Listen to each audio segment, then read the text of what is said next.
Welcome students. In this section we will discuss about internal rate of return. Basically internal rate of return method जो है calculate करता है कि कोई भी जो इन्वेस्टमेंट हमने किया है वो कितना रिटर्न प्रोड्यूस करेगा इन फ्यूचर.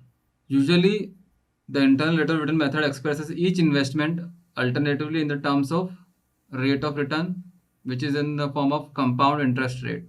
जो रेट ऑफ रिटर्न का एक्सपेक्टेशन है it is the interest rate for which the total discount benefits become just equal to total discount cost. तो हमको जितना भी बेनिफिट मिलेगा और जितना भी कॉस्ट हमने डिस्काउंटेड कॉस्ट जो है हमारा जनरेट हुआ है, जब वो दोनों इक्वल हो जाते हैं तभी हमारा जो है internal rate of return produce होता है. वो कंडीशन है उसकी अल्टीमेटली कि the expected rate of return is the interest rate for which, जिसपे कि टोटल डिस्काउंट बेनिफिट और हमारा रेट ऑफ रिटर्न दोनों सेम हो जाएंगे. इसका एक और मीनिंग आप चाहे निकाल सकते हैं कि that is the net present benefits या फिर नेट एनुअल बेनिफिट जो है it is equals to zero और फॉर विच द बेनिफिट और cost ratio equals to zero.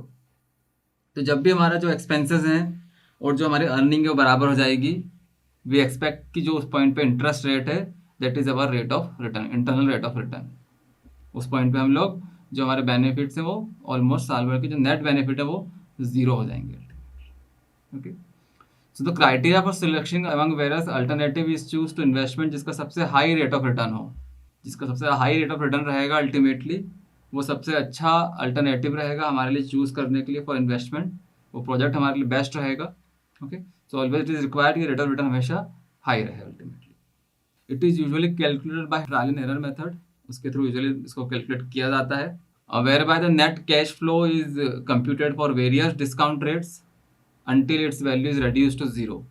तो नेट कैश फ्लो है उसकी अलग अलग डिस्काउंट रेट्स के बेसिस पे हम उसकी वैल्यू कैलकुलेट करते हैं. जब तक कि उसकी वैल्यू जीरो नहीं आती तब तक हम उनकी वैल्यू को चेंज करते रहते हैं. अल्टीमेटली जिस वैल्यू पे वैल्यू जीरो आ जाती है that is your rate of return ultimately. So internal rate of return जिसको शॉर्ट फॉर्म में IRR भी कहा जाता है of a project is a discount rate which makes it net present value NPV equal to zero.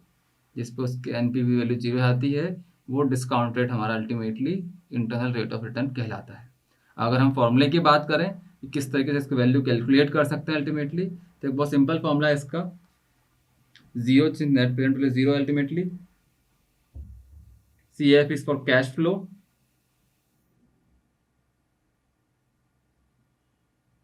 अलग अलग साल के लिए हम बात करेंगे. जो 0, 1, 2 जो आ रहे हैं अल्टीमेटली ये आपके अलग अलग ईयर्स हैं. और के है जो हमारी वो अल्टीमेटली हमारा डिस्काउंट रेट है. ओके. और जो हमारा जो एन अभी आने वाला है वो लिस्ट ऑफ प्रोजेक्ट अल्टीमेटली जितने प्रोजेक्ट हैं अल्टीमेटली हमारे हम सबके लिए बात करेंगे. तो अल्टीमेटली जितने भी एन नंबर ऑफ प्रोजेक्ट्स हमारे चल रहे हैं हम सभी के लिए बात करेंगे. ओके. तो you can also write it is summation of t equal to 0 to n CFT upon 1 plus KT. Now CF क्या है हमारा, किसी भी एक पर्टिकुलर ईयर में कितना कैश फ्लो हुआ है. This T denotes year,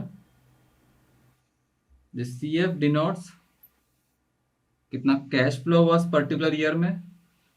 what does this K denote, हमने अभी डिस्कस किया था discount rate.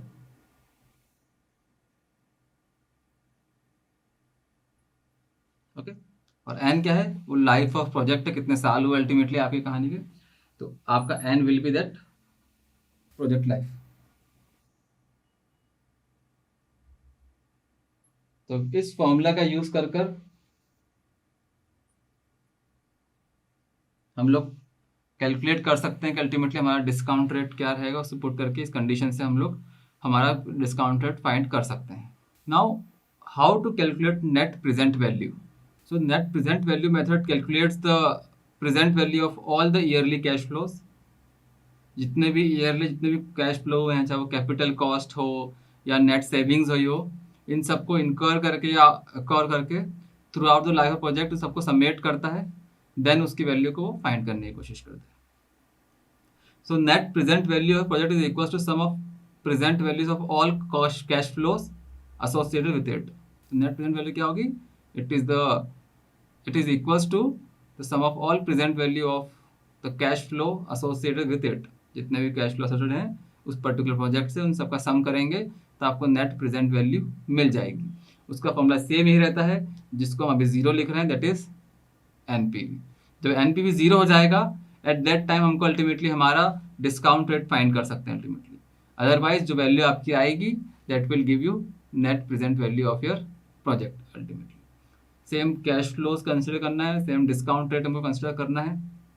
Okay, usually the discount rate k is employed for evaluating the present value of expected future cash flows should reflect the risk of the project. Okay, तो जितना risk रहेगा हमारा के उसके बेसिस पर ultimately change होगा। Now what are the advantage of calculating NPV? क्या advantages ultimately, क्या मेरिट्स हैं हम एनपीवी कैलकुलेट करें जिसकी वजह से? तो the first thing is that it takes into account the time value of money.